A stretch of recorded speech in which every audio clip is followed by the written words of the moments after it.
Hello and welcome back to the channel. In today's episode we're going to be addressing questions led by the community. We're going to specifically look at the investigation and we're going to learn how to design layouts for our folder work and also address some of the user group feedback questions I've been having. How do I set up questionnaires and how do I write to another company? Let's get started. Okay, so for this episode we're going to be using Google Slides. This is essentially like PowerPoint, so if you've come across PowerPoint or Publisher in the past, it's the program I'd advise you use. It's free, it's online, and it saves you work automatically, so no more crashing and losing your work. Of course, if you've got PowerPoint and it's something you prefer to use, then use that. Right, so first thing, I'm going to spend a little bit of time going over layout and some of the things that I would give as advice so that you guys at home can start creating your pages.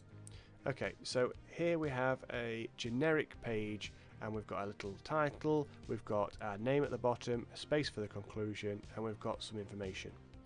Now how I go about creating that, let's just insert new slide. I'm going to delete out these parts and I'm going to use shapes. I'm going to use a lot of shapes here. This is going to help structure how my pages are going to look. So I'm going to drag out a box like so. I'm going to maybe change the colour white so I can see inside it. I'm going to have the border a little bit thicker and maybe I'm going to use some of these little dashes to make it look a little bit more exciting. From there I can click and I can drag and resize and reshape this like I can in any program, and then I'm going to add in another shape. So this could be a title that goes up here every time, or it might be something you want to put down at the bottom. It might be something you want to put in a triangle or a rectangle. It's entirely up to you, but for this I'm just going to call it research. If you spell it wrong, you can always right click and I have to spell it wrong in one go, do I? Right, okay, let's just do that. And then I can right click and I can correct that spelling. So if you do make a mistake, don't panic. There you go, you can right click and it'll spell it right for you. I can select this information here and I can use this and I can make this nice and big. I mean, I could just go straight up to 60 like that, and I could change the font excuse me, to make it look a little bit more interesting. Now for me, I'm going to put this over on the side. I think that's going to look quite nice. Now you don't have to copy this. This is all just my ideas. They can be there for you to use as inspiration if you like, but it's just how I like to work. So this is the layout for me. Might not be for you, and also you don't want to use too much space because it's just a title. So let's just shrink that down a little bit there. Okay, so there we go, we've inserted that. Next I'm going to insert another box down at the bottom. Now you don't have to do this again, this is all just suggestions, but I've got name, I'm going to put my name there, and then we've got candidate number, and don't forget, right click and make sure these spellings are correct. So if you do spell something wrong, or if you're like me, you've got fat sausage fingers and you mash the keys and it always ends up spelling it incorrectly, make sure you check your spellings and then put in your candidate number so that we know who you are as a student. If you don't have access to that, email your teachers and they'll be able to get access to that for you, and you should put that into your file. Shrink this right down. We want this tiny, probably around about 8, and we want this box to be as small as possible. I can double click and move this to the middle like that and shrink it down so that it's not taking up all my space. Excuse me. Right, so now I know.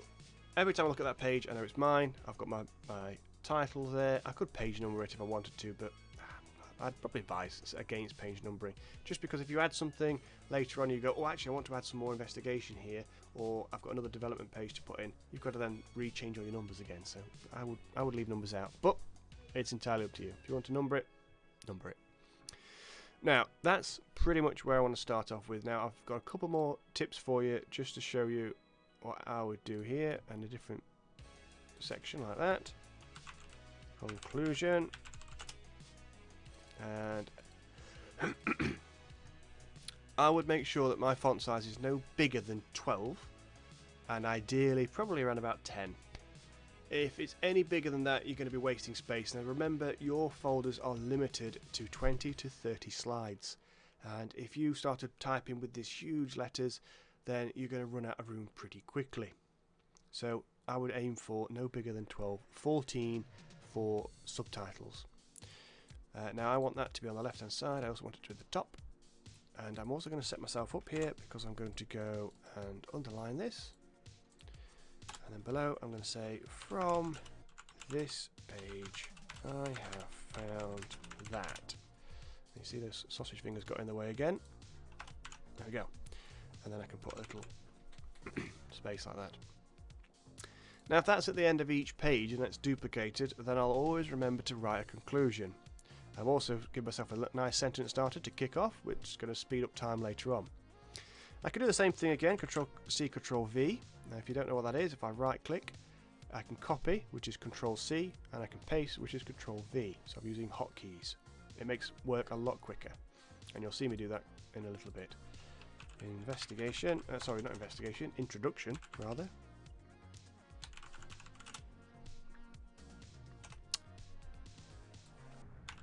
In this page I look at, and then I can explain what I'm going to do,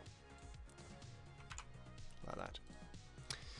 It's at this stage now, I mean, you might want to have these like that or over here, it's entirely up to you, but now I've created myself a little template.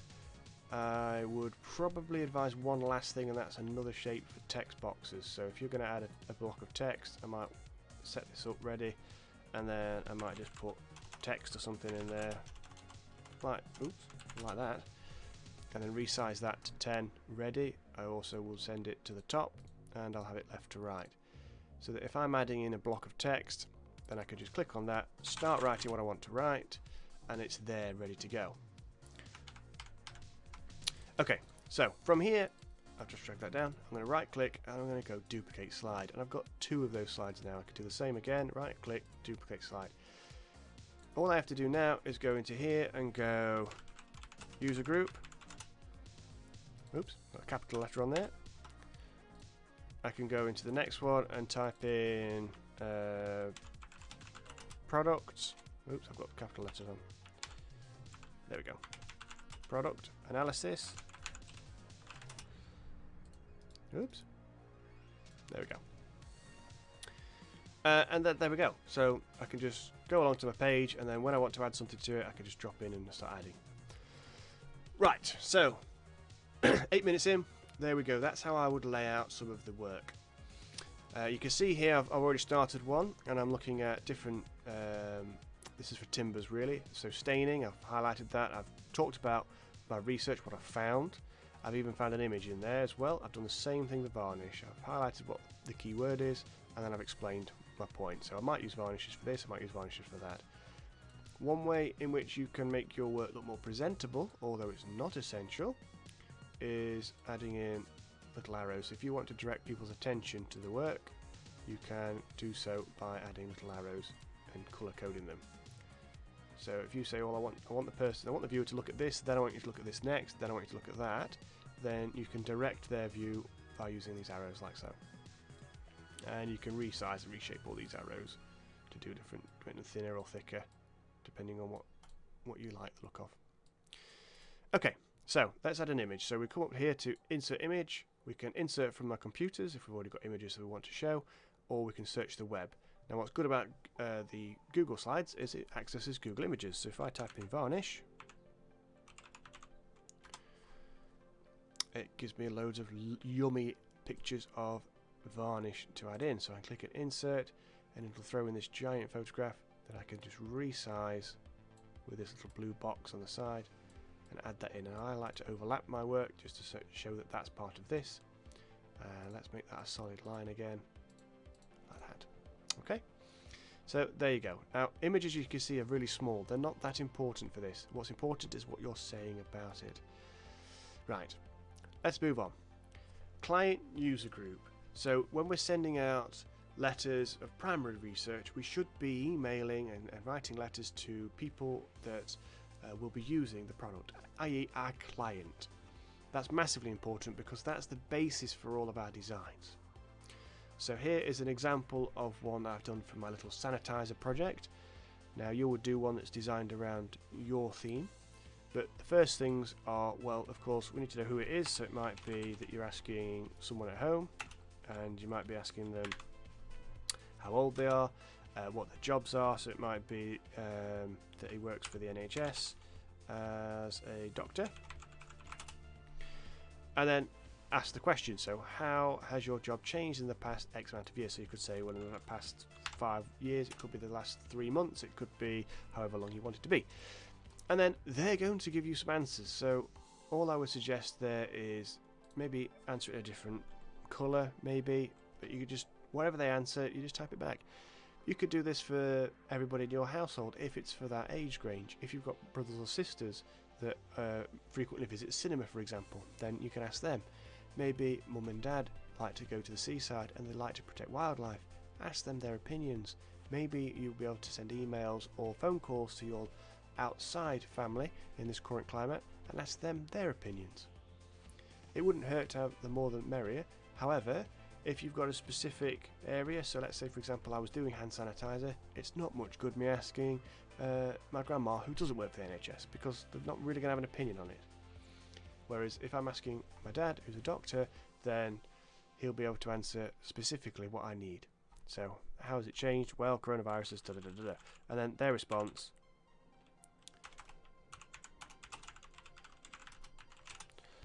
And then you could just reel off what they are. Second question, how do you think people could be encouraged to use hand sanitizer? Well, that kind of is the question, isn't it? That's your context question. So it might be, how do you encourage users to go to a zoo, or how in a recent climate it would be the cinemas or the environment or one of those. You can ask them that theme, and then their thoughts will help spur on ideas. So they could say, well, it needs to be readily available, and again I would, oops, crumbs, I would turn that red and I'd change that to that, but I wouldn't write it as 2 words. I'd write whatever they said, so it can be quite lengthy what they write. And then another question, maybe 2 or 3 questions is probably all you need. But what problems are there with hand sanitizers?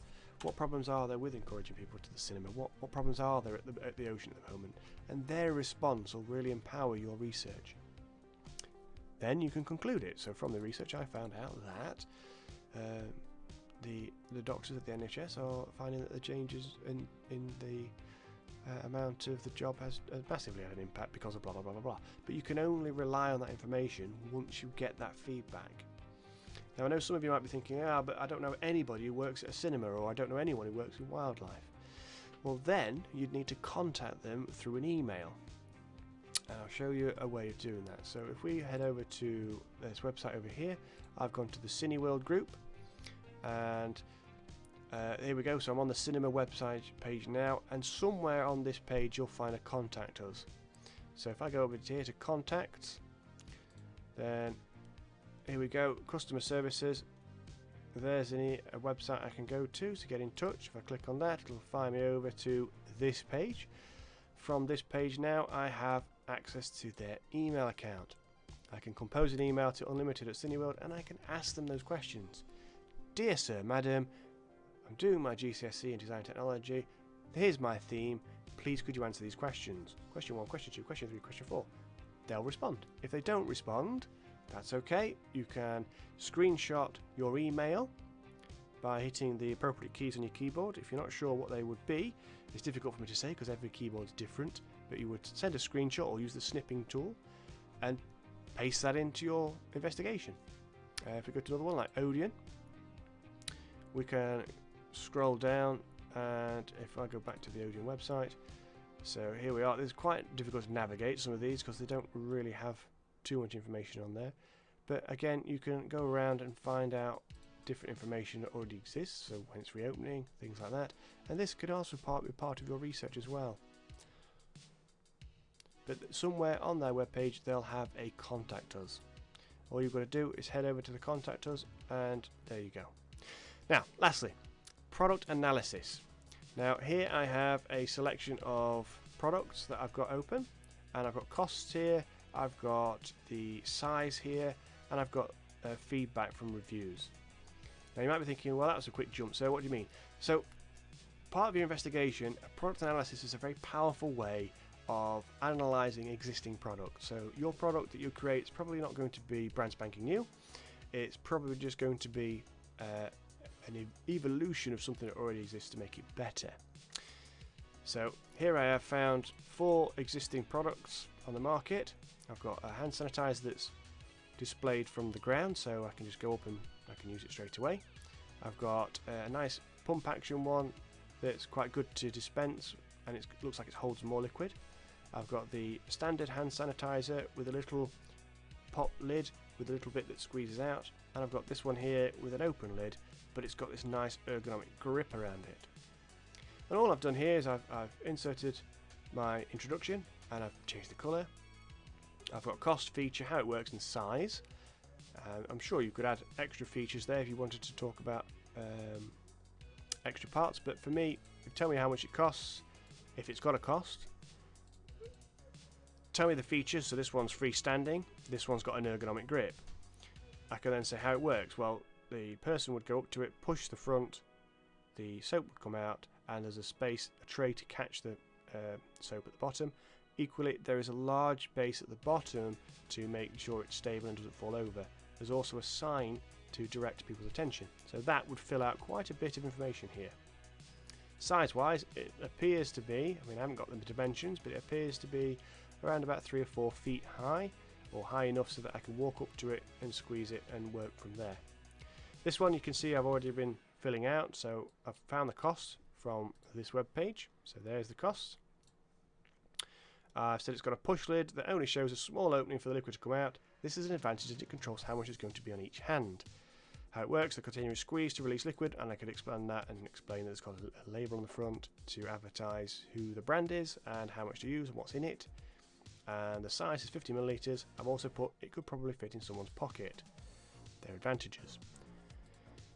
Then, once I've done that, I would then conclude the page by saying, from this page I found out that, and I might say I want it to be freestanding, I want it to have a pump lid, I want it to have an ergonomic grip to hold on, I want it to have a sign, and I might pick the best bits of each one.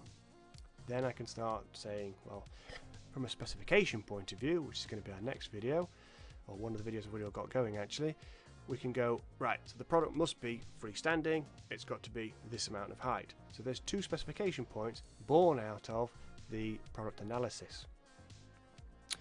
Again, if I've gone too fast, pause me, rewind me, just go over it until it sinks in. If you need to, hit me in the comments down below and ask me some more questions.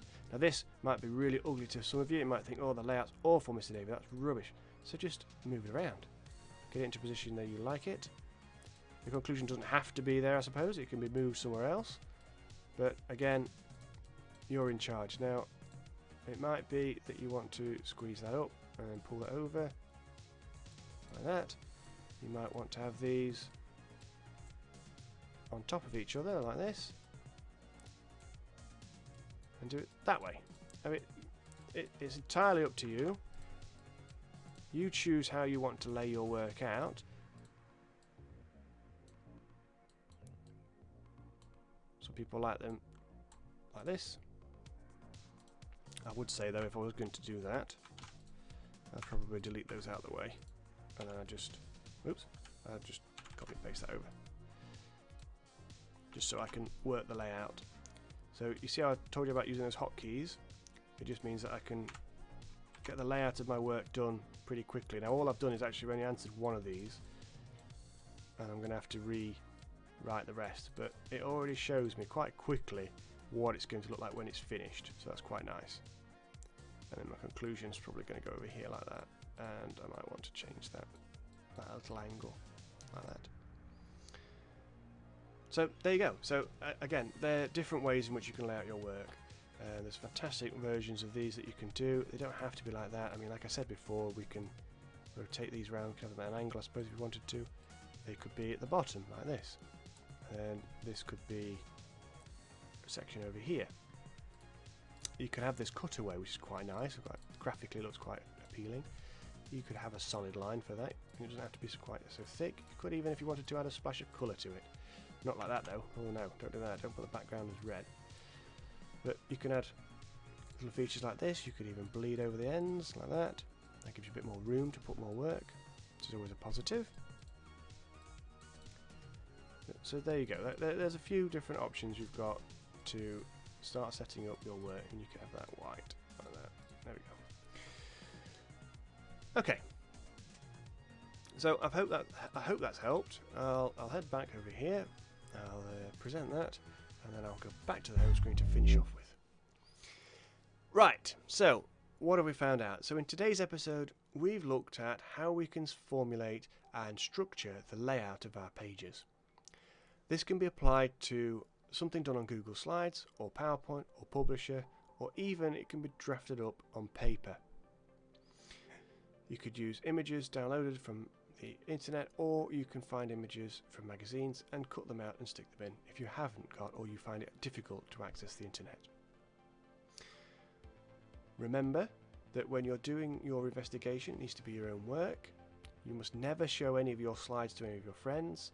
It's still controlled, it's still a controlled assessment, so only your classroom teacher can see this, and any feedback given is general, so he can't give feedback on, or she can't give feedback on your work specifically. So ask your questions now, and we'll address them in videos, in future content, so that we can guide you and support you through this challenging time. So just to finalise, we've also learnt about the user group feedback and how we can use that to empower our research and ask the right questions about the content to our users. Use emails, send out contacts to companies that are relevant to your project, ask for their advice and their feedback. Pose the challenge to them. What are their responses? Formulate it in a table, add it in as a questionnaire. The choices are yours. You've shown a few of my examples of how I would set it up, and hopefully that'll help you guide your research and your investigation. Okay, so as usual, I will place some videos here and here. Probably the investigation will be one of them, and I'll probably put the specification as the other one. But I could change my mind because, well, that's what I'm like. So, click on these two videos to find out more of our content, or if you haven't done so already, click my beautiful face to subscribe so you don't miss another video. It's free, doesn't cost anything, and it helps the channel. Until next time, stay safe. Bye now.